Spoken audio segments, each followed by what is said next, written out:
Maqedonia e Veriut do të vendoset në hartën botërore, pasi më 28 dhe 29 tetor në vendin tonë do të zbresin përfaqësues të 70 vendeve nga e gjithë bota për të diskutuar në forumin e 14 ndërkombëtar energjetik që organizohet në Shkup në bashkëpunim me Kombet e Bashkuara. Ministria e Energjetikës dhe Mineraleve Sanja Vozhinovska pas brifingut me gazetarët deklaroi se ky forum është i rëndësisë së veçantë për faktin se në të do të diskutohet për digitalizimin e sistemeve energjetike, përfshirjen e grave dhe të rinjeve në sektorin energjetik. Vozhinovska deklaroi se në fund do të ketë edhe një deklaratë historike që do të nënshkruhet së bashku me Kombet e Bashkuara.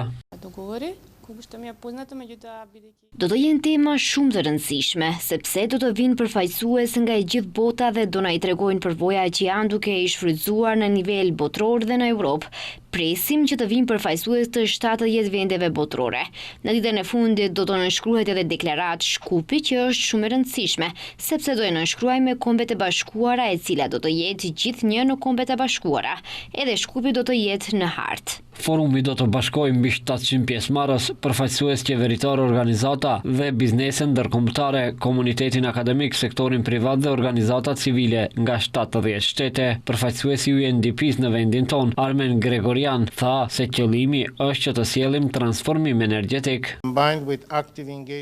Qëllimi është që të sjellim transformim energjetik. E kjo është që të kemi edhe 500 milion njerëz të tjerë që do të kenë qasje në energji të sigurtë dhe afatgjate. Për të arritur deri tek qëllimi dhe vizioni e kemi patjetër që të gjithë së bashku të veprojmë dhe nuk ka vend më të mirë se këto tema të diskutohen në panele dhe forume të tilla, në të cilin do të kemi përfaqësues nga shumë qeveri botërore dhe organizata dhe sektorin e biznesit.